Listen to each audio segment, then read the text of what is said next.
Alors, je voudrais maintenant, parce que je vois que l'heure a beaucoup tourné, donc je voudrais maintenant en arriver à, tu ne saurais mieux dire, à quelles conséquences pour l'action de ce que je viens de dire. Alors, j'aime pas faire le conseilleur, mais c'est quand même un tout petit peu ce que je vais faire sur les bords. Donc, ça ne s'adresse pas particulièrement aux aménageurs, mais enfin, ça s'adresse aussi à eux. Une première chose me semble être la réflexion sur comment on traite l'incertitude. Je vais dire des choses banales, mais qui me paraissent d'une importance extrême. On a toujours cherché à réduire l'incertitude. Et il est intéressant de faire un petit peu d'histoire et de comparaison internationale sur la manière dont on réduit les incertitudes. Ce qui me frappe, c'est que, alors que je suis persuadé, et je ne suis pas le seul, qu'on est quand même dans des contextes d'incertitude forte, en tout cas dans le monde urbain, les procédures que l'on utilise pour traiter l'incertitude sont des procédures de réduction de l'incertitude qui s'appliqueraient très bien à des réalités peu incertaines. On a en particulier tout ce travail de normalisation aux deux sens du terme, c'est-à-dire d'une part l'incroyable fabrication de grilles, de critères, d'indicateurs qui vont permettre d'avoir des normes de lecture, et d'un autre côté la normalisation au sens de la fabrication de normes qui disent ce qu'il faut faire. On a donc un énorme processus de normalisation qui, dans le fond, s'appliquerait très bien à des contextes relativement simples et qui pose d'immenses problèmes dans des contextes de forte incertitude. Est-ce qu'on répond à des contextes de forte incertitude en normalisant tout le temps? Non. Si je dis ça autrement, une des caractéristiques de la fabrication de droit en France, ça a été de faire beaucoup d'exceptions, mais ces exceptions étant destinées à prendre en compte tous les cas possibles. On ne peut prendre en compte tous les cas possibles que quand il n'y a pas trop de cas possibles.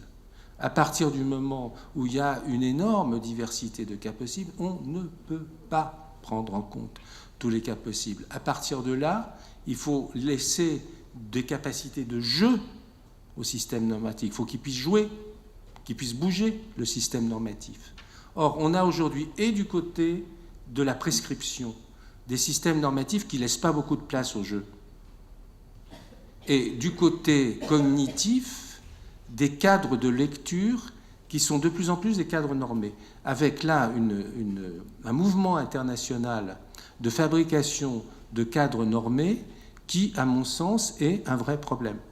Alors, il faudrait aller un petit peu plus loin, voir par exemple, il y a les cadres normés qui viennent du monde de la technique, mais il y a des cadres normés qui viennent aussi du monde du management et plus encore du monde du marketing, qui sont en train de rentrer dans notre univers quotidien et sur lesquels je pense qu'il y a une grande réflexion à avoir.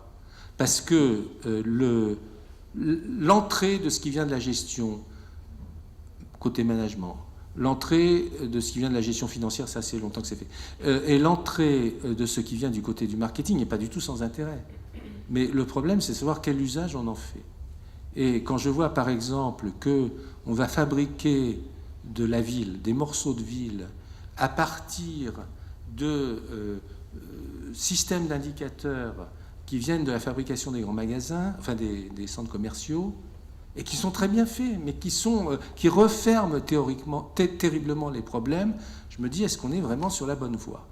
Est-ce qu'on est dans le bon cadre cognitif? Et donc là, je crois qu'il y a un vrai enjeu qui est aussi bien du côté des réglementations que du côté des systèmes cognitifs qu'on utilise. J'y insiste, pas seulement du côté de la réglementation. On est au contraire dans des diversités de situations qui sont souvent incommensurables, c'est-à-dire des situations qu'on ne peut pas facilement comparer. Ça, c'est un premier point. Donc, il y a vraiment la question, comment est-ce qu'on traite l'incertitude? Dans le fond, après tout, il est légitime d'avoir des procédures de réduction d'incertitude. Mais lesquelles? Là est la question. Deuxième point, qui est, j'irai très vite, qui est la culture du risque qu'évoquait Ariella tout à l'heure. La culture du risque, c'est-à-dire la capacité de raisonner sur les risques, de gérer les risques, de vivre avec le risque, de faire du risque un élément d'une pratique professionnelle, c'est aussi un vrai problème. On a aujourd'hui, alors on pourrait faire des comparaisons historiques d'ailleurs, on a aujourd'hui des cultures professionnelles, c'est pas que les individus, c'est des cultures professionnelles qui font très peu rentrer en ligne de compte ce qu'on peut appeler, pour simplifier, la culture du risque. C'est-à-dire que les raisonnements sont plutôt des raisonnements d'éviter que le risque soit là, plutôt que je prends des risques et puis ça fait partie du fonctionnement. Et je sais faire avec. Je sais prendre la responsabilité du risque. Alors vous allez me dire, le droit n'est pas à ça, ok. Mais il y a quand même un vrai problème de refabrication d'une culture du risque. Et là, je dirais, quitte à être injuste, que ça concerne, notamment dans ce qui est de l'ordre de la maîtrise d'ouvrage, notamment du côté des gens qui fabriquent la ville, ça concerne les organisations. Est-ce que les organisations qui produisent la ville sont des organisations qui permettent de porter de la culture du risque? J'en suis pas sûr. Et ça concerne plus encore la fabrication des managers et la culture du management. Pour travailler dans l'université, regarder les collectivités locales et regarder quelques professions de la fabrication de la ville, j'ai tendance à penser qu'on ne fabrique pas beaucoup de managers. Un DGS d'une collectivité territoriale, il est rarement fabriqué comme un manager. Il est fabriqué pour faire plein de choses, etc., mais il est rarement fabriqué comme un manager. Or, je pense que, précisément, la culture du risque, elle passe par la figure du manager. Et qu'on a de très belles figures de grands élus, ok, mais on n'a plus trop de figures de managers dans tout un tas de domaines, parce que la figure du manager, c'est une culture professionnelle, c'est pas un être exceptionnel, c'est pas un être exceptionnel, c'est une culture professionnelle, c'est une manière d'être fabriqué dans sa profession. Et je crois que ça, c'est un enjeu aussi assez terrible, y compris par rapport à mon milieu, les universités. Cette absence de managers dans les universités, c'est calamiteux. Bon, je passe. C'est un deuxième point. C'est un deuxième point. Un troisième point, et ce sera quasiment la fin. Ouais, allez, j'en aurai un dernier, mais ça ira vite. Donc, un troisième point, c'est qu'il y a quand même une démarche. Et je voudrais reparler du centre de ces démarches. Parce que aléa, imprévu, incertitude, tout ça, ça ne veut pas dire la même chose. Il faudrait revenir sur la définition de chacun des termes. Mais je vais aller tout de suite à l'essentiel. L'idée de prise en compte de l'incertitude, ça renvoie, à mon sens, à l'idée de redéfinition régulière de ce que l'on fait. C'est-à-dire, l'incertitude, ce n'est pas l'aléa auquel on répond. L'incertitude, c'est un phénomène permanent qui exige... C'est un contexte, l'incertitude. C'est quand même tout ce que je vous ai dit dans la première partie de mon topo. C'est pour dire l'incertitude, c'est un contexte. Et l'incertitude, c'est un contexte par rapport auquel il faut avoir des manières de faire qui passent fondamentalement par les redéfinitions régulières. Alors, les redéfinitions, ça mériterait vraiment qu'on y réfléchisse, et là, je suis plus près de l'aménagement. Parce que qu'est-ce qu'on fait quand un projet... pose problème, que les élus changent d'avis, que je ne sais pas quoi encore, on refait un projet. Bon. Mais ce n'est pas ça une redéfinition. Ce n'est pas refaire un projet. Une redéfinition, c'est d'abord cumulatif. C'est-à-dire la redéfinition, ça commence par dire qu'est-ce qu'on sait, qu'est-ce qu'on a fait, qu'est-ce qu'on a établi. Et puis la redéfinition, après, c'est redéfinir les termes du problème. Le problème aujourd'hui, c'est quoi?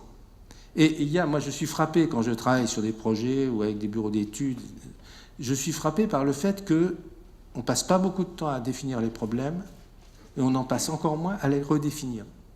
Alors qu'ils ont besoin de redéfinition.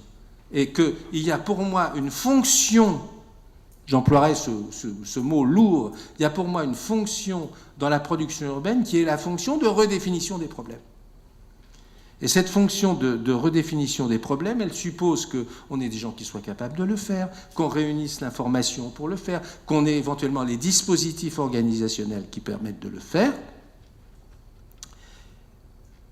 et qu'on le fasse de façon suffisamment transversale. C'est-à-dire qu'il y a un moment où la redéfinition des problèmes, ça ne se fait pas en silo, ça ne se fait pas par spécialité. C'est bien, moi je crois que c'est très très important dans l'action urbaine aujourd'hui, il faut faire de la problématique, pour dire ça de cette façon, et il faut la travailler sans arrêt, la problématique. Alors, ça ne veut pas dire qu'on va changer tout le temps, ça veut dire qu'on a cette fonction-là, qui est la fonction de redéfinition des problèmes, qui nous permet de nous repérer dans ce qu'on est en train de faire.